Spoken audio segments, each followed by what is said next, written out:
경매 권리 분석 TV. 네, 늘 새로운 배움을 갈망하며 이 방송을 듣고 계실 청취자 여러분 환영합니다. 오늘도 여러분의 호기심을 꽉꽉 채워드릴 아주 흥미로운 자료를 하나 들고 왔는데요. 네, 안녕하세요. 오늘 자료 벌써부터 기대가 됩니다. 그렇죠. 우리가 길을 걷다 보면 혹은 경매 사이트를 막 뒤지다 보면 유독 눈길을 끄는 건물들이 있잖아요.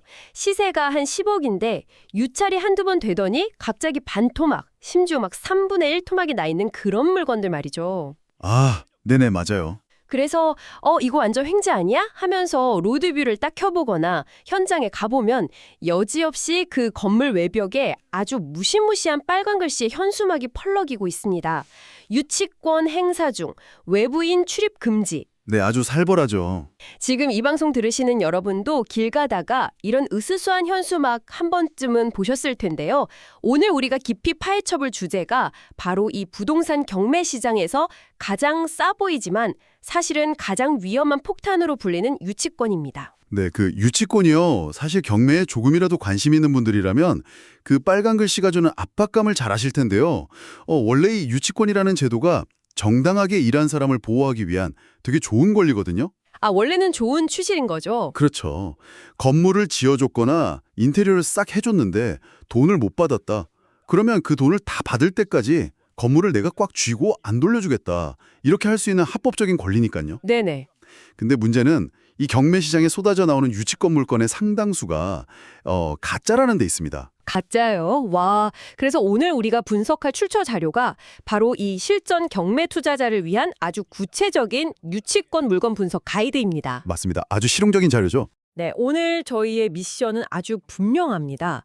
그 복잡한 경매 서류를 속에서 도대체 어떻게 가짜 유치권을 가려내는지 매각 물건 명세서부터 현황 조사서, 감정평가서, 그리고 등기부등본까지 그 핵심 서류를 검토하는 정확한 순서와 포인트를 짚어볼 거고요. 네. 나아가서 만약에 낙찰을 받았다. 그러면 그 후에 이 사람들과 어떻게 합의하거나 소송해야 하는지 실전 시나리오까지 아주 완벽하게 머릿속에 넣어드리겠습니다. 자, 그럼 당장 첫 번째 서류부터 한번 펴보죠. 전문가님, 경매 입찰 고민할 때 제일 먼저 봐야 할 서류가 뭔가요? 실전 고수들이 입을 모아 말하는 1순위 서류는 바로 법원이 작성하는 매각 물건 명세서입니다. 매각 물건 명세서요? 네, 경매 물건의 기본 스펙이나 위험 요소가 다 적혀 있는 서류거든요. 여기서 유치권과 관련해서 꼭 확인해야 할 포인트가 3가지 있습니다. 세 가지요? 네. 어떤 건가요? 첫째는 유치권을 주장하는 그 신구인이 대체 누구인지, 둘째는 피담보 채권액, 그러니까 못 받았다고 주장하는 공사대금이 3억인지 5억인지 그 주모를 보는 거고요. 셋째는 그 신고 원인입니다. 이게 단순한 유리창 수선비인지 아니면 뼈대를 올린 대규모 공사대금인지 파악하는 거죠. 서류에 예를 들면 기마무게, 공사대금 5억 원, 유치권 신고 이렇게 떡하니 적혀 있다는 거잖아요. 그렇죠. 그렇게 적혀 나오죠. 근데 여기서 저 진짜 궁금한 게 하나 있는데요. 법원이 공식적으로 발행하는 그 명세서에 유치권이 있다고 딱 적혀 있으면 제가 낙찰받는 순간 그 5억 원이 고스란히 떠안아야 하는 거 아닌가요? 법원이 인증해 준 거잖아요. 그게 바로 경매 초보자분들이 제일 많이 빠지는 착각입니다. 여기서 아주 매력적인 사실이 하나 등장하는데요. 매력적인 사실이요? 네, 법원은 매각 물건 명세서에 그 유치권 신고 내역을 적어주면서 보통 그 밑에다가 이렇게 한 줄을 딱 덧붙여 놓습니다. 유치권 성립 여부 불분명. 유치권 성립 여부 불분명이라고요? 잠깐만요. 그럼 이건 마치 그 동네 골목 대문에 맹견 주의 팻말은 딱 붙어 있는데 네네. 그 대문 안에 진짜 막 사람을 무는 사나운 개가 있는지 아니면 그냥 낯선 사람만 보면 도망가는 귀여운 치와화가 있는지는 법원이 책임 안 질 테니까 낙찰자가 알아서 문 열고 확인해라. 뭐 이런 뜻인가요? 와, 진짜 아주 정확하고 완벽한 비유입니다. 법원은 경찰이나 수사기관이 아니잖아요. 그렇죠. 그러니까 누군가가 나 돈 받을 거 있어서 이 건물 점유하고 있습니다 하고 주장을 접수하면 그래, 알겠어 하고 사실만 기록할 뿐이에요. 현장에 직접 나가서 진짜 공사를 했는지 그 맹견 팻말 달아둔 사람이 진짜 개 주인이 맞는지조차 확인 안 하는 거죠. 와, 명세서에 적혀 있다고 무조건 인수 확정도 아니고 반대로 안 적혀 있다고 안전한 것도 아니라는 거네요. 이거 좀 충격적인데요. 정보가 없어서 당하는 게 아니라 법원 서류만 철석같이 믿었다가 당하는 거군요. 맞습니다. 그래서 투자자가 스스로 팩트체크를 해야 하는 거죠. 그럼 대문에 맹견주의 판말이 붙어 있다는 건 서류로 알았으니까 이제 진짜 마당에 개집이 있는지 사나운 개가 있는지 현재 상황을 확인하러 가야겠네요. 네, 그게 바로 두 번째 단계입니다. 매각 물건 명세서 다음으로 꼭 확인해야 할 서류가 바로 현황조사서거든요. 현황조사서요? 네, 이건 집행관이 직접 현장에 나가서 눈으로 보고 온 걸 기록한 문서입니다. 이게 왜 중요하냐면 유치권의 생명이 바로 점유에 있기 때문이에요. 점유, 그러니까 물리적으로 그 건물을 꿰차고 앉아있는 상태, 그걸 말하는 거죠? 네, 맞습니다. 이거 조금 더 일상자된 상황으로 비유를 해볼까요? 네, 좋습니다. 만약에 시계 수리점에 제가 비싼 명품 시계를 고쳐달라고 맡겼어요. 근데 수리가 다 끝났는데 제가 수리비를 안 줍니다. 그러면 사장님은 시계를 안 돌려주고 꽉 쥐고 있겠죠. 당연하죠. 돈 줄 때까지 안 주겠죠? 그게 바로 유치권의 본질입니다. 근데 만약에 사장님이 실수로든 뭐든 저한테 시계를 돌려줘 버렸어요. 이미 제 손목에 시계가 채워졌단 말이죠. 네네. 그럼 사장님이 나중에 길에서 저를 우연히 마주쳤을 때 아차, 그때 수리비 안 주셨죠? 시계 당장 내놓으세요. 하고 강제로 뺏을 수 있을까요? 에이, 안 되죠. 이미 내 손에 들어왔잖아요. 뭐 돈 내라고 민사소송을 할 순 있어도 시계 자체를 길거리에서 뺏을 권리는 날아간 거네요. 정확합니다. 대법원 판례도 똑같이 보고 있어요. 유치권자가 그 건물에 대한 점유를 상실하는 순간 유치권은 원칙적으로 소멸합니다. 아, 상실하는 순간 날아가는군요. 네. 그래서 현황조사서에서 집행관이 현장을 딱 방문했을 때 그냥 문 앞에 현수막만 덜렁 걸려 있었는지 아니면 실제로 상주하는 공사인원이나 경비업체가 문을 굳게 닫고 출입을 통제하고 있었는지 이걸 파악하는 게 허위 여부를 가리는 첫 번째 관문이 되는 겁니다. 아하. 그러니까 아무리 공사대금을 막 수십억 못 받았다고 억울해해도 막 추워서 현장 다 비루고 철수해버렸다. 그러면 법적으로는 유치권이 소멸했을 확률이 높다는 거네요? 그렇죠. 한번 날아간 유치권은 나중에 몰래 현장에 다시 들어간다고 해서 부활하지 않거든요. 야, 이거 진짜 꿀팁이네요. 자, 이렇게 매각물건 명세서랑 현황조사서로 누군가의 주장과 현재 현장의 상태를 파악했습니다. 그럼 누군가가 건물을 꽉 지키고 서 있다는 것까지 확인했다고 쳐볼게요. 네, 맹견 팻말도 있고 마당에 사나운 개도 있는 상황인 거죠. 네네, 여기서부터가 진짜 흥미로워지는 지점인데요. 과연 그 사람이 지키고 있는 그 주장이 진짜일까요? 이 주장이 거짓말인지 과학적으로 교차 검증할 세 번째 서류가 등장할 차례죠. 맞습니다. 이제 감정평가서를 펼쳐야 합니다. 근데 잠깐만요. 감정평가서 하면 보통 그냥 건물이 얼마짜리인지 그 건물 가격 매겨놓는 영수증 같은 서류 아닌가요? 그걸로 어떻게 유치권의 진위를 밝혀낸다는 건지 감이 잘 안 오는데요? 보통 그렇게들 많이 생각하시죠. 하지만 감정평가서는 유치권 진위 판단에 있어서 아주 훌륭한 거짓말 탐지기입니다. 거짓말 탐지기요? 와, 어떤 원리인가요? 왜냐하면 감정평가서에는 단순히 가격만 있는 게 아니라 평가사가 현장을 방문했을 당시에 건물 공정률, 즉 건물이 얼마나 완성되었는가 하는 수치와 실제 공사 흔적을 보여주는 아주 상세한 현장 사진들이 담겨 있거든요. 아, 사진이 다 찍혀 있군요. 네, 예를 들어서 서류상 유치권 신고인은 건물 내부 인테리어를 다 했다면서 공사대금 5억 원을 요구하고 있어요. 사람도 상주하고 현수막도 있죠. 네. 그런데 낙찰자가 감정평가서를 딱 펴서 사진을 봅니다. 건물 내부가 그냥 시멘트 뼈대만 앙상한 상태인 거예요. 바닥 공사 흔적도 아예 없고 배선도 없어요. 와, 5억을 썼다는데 눈에 보이는 결과물이 1도 없다. 앞뒤가 전혀 안 맞네요. 이건 빼박 허위라는 강력한 단서가 되는 거네요. 바로 그겁니다. 서류상 주장하는 액수와 감정서에 나타난 공정률이 불일치한다면 이건 채무자와 짜고 치는 가짜일 가능성이 매우 높다는 거죠. 야, 감정평가서 사진 한 장이 5억짜리 거짓말을 박살내는 거군요. 그럼 네 번째 서류는 뭡니까? 사진으로도 못 잡는 거짓말이 있을 텐데요. 이제 건물의 타임라인을 대조해 볼 차례입니다. 바로 등기부 등본이죠.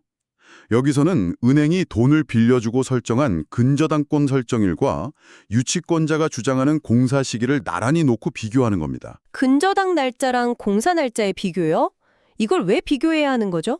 이걸 조금 더 큰 틀에서 경매 시장의 생태계랑 연결해서 생각해보면 재미있는데요. 어떤 건물이 경매로 넘어가기 직전이라는 건 이미 은행 대출 같은 선순위 담보권이 꽉 차 있다는 뜻이겠죠. 그렇죠. 빚이 꽉 찼으니까 경매로 넘어갔겠죠. 네, 이 상태에서 경매로 팔리면 원래 건물 주인, 즉 채무자는 한 푼도 못 건집니다. 은행이 다 가져가니까요. 그래서 채무자가 꼼수를 씁니다. 지인이나 아는 공사업자를 불러서 야, 어차피 은행이 다 가져갈 건데 네가 여기다 공사했다고 가짜 유치권 돈 만들어라. 헐. 유치권은 낙찰자한테 우선 변제를 받을 수 있으니까 나중에 합의금 뜯어내서 우리 반반 나누자. 이렇게 인위적으로 형식적인 유치권을 만들어내는 거죠. 은행을 새치게 하려고 일부러 가짜 빚을 만들어내는 거네요. 맞습니다. 하지만 대법원은 바보가 아니죠. 이미 은행 담보권이 다 꽉 차서 경매가 임박한 시점인데 뜬금없이 거액의 공사가 진행되었다고 주장하는 이런 인위적인 유치권은 신의칙 위반, 즉 믿음과 성실의 원칙을 위반한 꼼수로 보고 배척해버립니다. 아, 그래서 등기부등본 날짜를 대조하라는 거군요. 근데 전문가님, 제가 여기서 약간 예리하게 태클을 한번 걸어보겠습니다. 네, 해보시죠. 근저당보다 공사 날짜가 나중이면 가짜일 확률이 높다는 건 알겠는데 근데 서류상으로는 얼마든지 그럴싸하게 꾸며놓을 수 있잖아요. 막 가짜 세금 계산서나 가짜 계약서 같은 걸 근저당 날짜보다 훨씬 앞선 날짜로 속압해서 만들어 놓으면 초보자가 등기부등본 서류만 딱 믿고 덜컥 입찰해도 되는 건가요? 와, 아주 날카로운 지적이십니다. 맞아요. 서류는 얼마든지 백업해서 조작할 수 있죠. 그래서 실전 고수들은 방금 말한 4가지 서류에서 멈추지 않고 5번째 단계로 넘어갑니다. 오, 5단계가 또 있군요. 네, 바로 직접 법원에 가서 문건 송달 내역과 사건 기록 열람을 샅샅이 뒤져보는 겁니다. 사건 기록 열람이요? 네, 유치권 신고서 원문, 공사도급 계약서, 세금 계산서, 심지어 진짜 돈이 오간 은행 입금 내역이 있는지 이런 날것의 데이터를 꼼꼼히 대조하는 거죠. 그리고 여기서 특히 채권의 결련성이라는 걸 확인해야 합니다. 결련성이요? 말이 좀 어려운데 무슨 뜻이죠? 쉽게 말해서 연결고리입니다. 그 못 받았다는 돈이 반드시 이 경매로 나온 물건, 그 건물 때문에 생긴 공사대금이어야 한다는 거예요. 엉뚱한 다른 건물 지어주고 못 받은 돈을 여기다 청구하면 유치권 성립이 안 되거든요. 아, 그러니까 빚진 건 알겠는데 왜 M1 건물에 와서 들어놓냐 이거군요. 정확합니다. 그래서 오늘 출처 자료에서도 이 모든 기록을 대조했을 때 만약 3개 이상 불명확하거나 앞뒤가 안 맞는다. 그러면 무조건 패스하라고 강력하게 권장하고 있습니다. 3개 이상 불명확하면 미련 없이 패스해라. 네, 초보자라면 점유가 불분명하거나 이 결련성이 조금이라도 의심될 때는 뒤도 돌아보지 말고 포기해야 합니다. 알겠습니다. 자, 그럼 여기서 주제를 한번 전환해보죠. 우리가 이 서류 탐정 놀이를 통해서 아주 지독하게 분석을 했고 야, 이건 100% 가짜 유치권 냄새가 난다. 확신을 가졌다고 칩시다. 네, 그래서 아무도 입찰 안 할 때 싼값에 낙찰을 딱 받았습니다. 자, 근데 진짜 싸움은 이제부터 시작이잖아요. 낙찰 후에는 대체 어떤 일이 벌어질까요? 낙찰 후 시나리오로 가기 전에 방금 진행자님이 싼값에 낙찰받는다고 하셨잖아요. 네네. 여러분, 유치권 물건은 그냥 싸게 사는 게 목표일까요? 아닙니다. 출처 자료의 표현을 그대로 빌리자면 그냥 싼 게 아니라 아주 많이 싸야만 의미가 있습니다. 아주 많이 싸야만 한다고요? 왜 그렇죠? 왜냐하면 숨겨진 비용들이 어마어마하거든요. 실전 입찰가 산정 공식이 따로 있습니다. 내 입찰 상한가는 정상 낙찰가치에서 예상 유치권 합의금, 소송비, 명도비, 그리고 보유기간 금융비용을 전부 다 빼야 합니다. 호스, 소송비나 명도비는 알겠는데 보유기간 금융비용은 뭔가요? 이게 진짜 무서운 건데요. 가짜라고 쳐도 이 사람들이 순순히 안 나갑니다. 결국 유치권 부존재 확인 소송이나 명도 소송을 해야 하는데 이게 짧아도 6개월, 길면 1년 넘게 걸려요. 와, 1년이요? 네, 1년 동안 내 돈 내고 낙찰받은 건물에 들어가 보지도 못하고 매달 은행 대출 이자는 이자대로 수백만 원씩 나가고 거기에 변호사비까지 들어가니까요. 이걸 입찰가에서 미리 안 빼고 들어가면 오히려 큰 손해를 보는 거죠. 야, 소송하는 동안 은행 이자 내는 스트레스까지 돈으로 환산해서 미리 빼야 한다. 이거 완전 꿀팁이네요. 자, 그럼 이제 실전 대응 3가지 시나리오로 가보죠. 첫 번째 상황은 뭡니까? 시나리오 1은 방금 우리가 예상한 대로 완전 허위로 보일 때입니다. 이때는 지체 없이 내용 증명을 발송해서 압박하고 동시에 유치권 부존재 확인 소송과 명도 소송을 병행해서 강공으로 나가야 합니다. 아, 여기서 제가 또 함정 질문 하나 드릴게요. 네, 어차피 서류 보니까 100% 가짜 유치권이에요. 게다가 제가 낙찰받고 잔금 다 치러서 이제 새 주인이 됐잖아요. 그럼 굳이 복잡하게 1년씩 소송할 필요 없이 그냥 밤에 몰래 가서 자물쇠 뚝 끊고 들어가서 짐 빼버리면 되는 거 아니에요? 내 집이잖아요. 이거 절대 안 됩니다. 왜요? 이게 자료에 명시된 가장 큰 함정 중 하나인데요. 임의로 문을 따고 들어가거나 짐을 빼버리면 형사나 민사상 자력구제 금지 원칙에 걸려서 엄청난 역풍을 맞게 됩니다. 자력구제 금지요? 네, 내 권리라도 내 힘으로 무력 행사에서 구제하면 안 된다는 법 원칙이에요. 점유 권원의 다툼이 있는 상태에서 힘을 쓰면 오히려 주거침입이나 재물손괴로 고소당해서 그 가짜 유치권자한테 막대한 합의금을 물어줘야 할 수도 있습니다. 헐.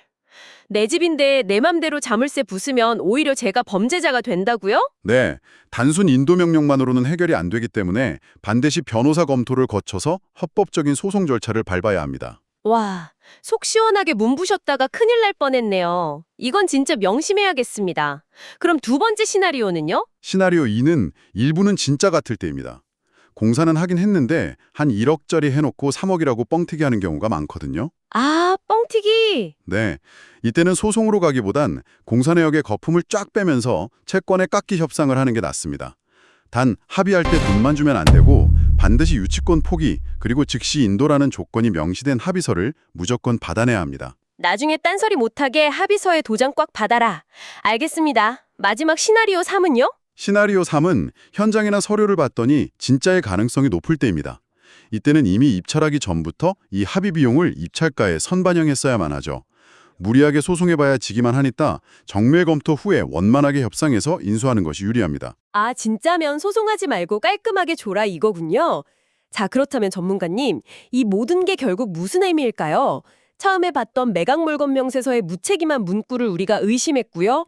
현황조사서의 점유 상태를 확인하고 감정평가서의 현장 흔적과 등기부등본의 타임라인을 대조하는 이 일련의 과정들. 저는 결국 유치권 물건 투자는 단순한 권리 분석이 아니라 이건 소송 가능성에 대한 베팅이자 현장 점유 분석 그 자체다. 이렇게 요약하고 싶네요. 네, 완벽한 요약입니다. 이 방송을 듣고 계신 여러분이 만약에 경매 투자를 고려하신다면 오늘 나눈 이 치밀한 서류 검토의 순서가 여러분의 소중한 자산이 몇 년간 소송 늪에 묶이는 그 끔찍한 시간 낭비를 막아줄 강력한 방패가 될 겁니다. 맞습니다. 그리고 자료에서도 현실적인 조언을 남겼죠. 초보자라면 첫 투자로 유치권 물건은 절대 건드리지 마라. 이 점도 꼭 기억하셨으면 좋겠습니다. 네, 방패 쥐는 법도 모르면서 전쟁터에 나가면 안 되니까요. 자, 오늘 이 깊이 있는 탐구 내용을 바탕으로 여러분이 직접 상상해 볼 만한 재밌는 질문을 하나 던지며 마무리할까 합니다. 오, 어떤 질문이죠? 아까 전문가님이 대법원 판례 설명해 주실 때 점유를 잃으면 유치권도 소멸한다고 하셨잖아요. 네네, 그렇죠. 그렇다면 만약에 이런 상황은 어떨까요? 건물이 경매로 넘어가기 직전인데 화가 잔뜩 난 원래 건물 주인이 한밤중에 몰래 와서 그 유치권자가 튼튼하게 채워둔 자물쇠를 부수고 제3자한테 열쇠를 넘겨버린 겁니다. 아, 강제로 점유를 뺏은 거네요. 그렇죠. 유치권자는 억울하게 힘으로 점유를 빼앗겼잖아요. 물리적인 점유는 넘어갔고. 그렇다면 이 억울한 유치권자는 어떻게 자신의 권리를 다시 부활시킬 수 있을까요? 와, 이거 진짜 딜레마네요. 네, 법의 세계에서 과연 이 물리적 점유라는 건 힘센 자의 편인지 아니면 정당한 권리자의 편인지 오늘 하루 한 번쯤 곰곰이 생각해 보시기 바랍니다. 저도 방송 끝나고 고민 좀 해봐야겠습니다. 여러분의 시간을 가치 있게 만들어드리는 이 깊이 있는 탐구 시간. 다음에도 더욱 흥미롭고 놀라운 자료와 함께 돌아오겠습니다. 함께해 주셨습니다.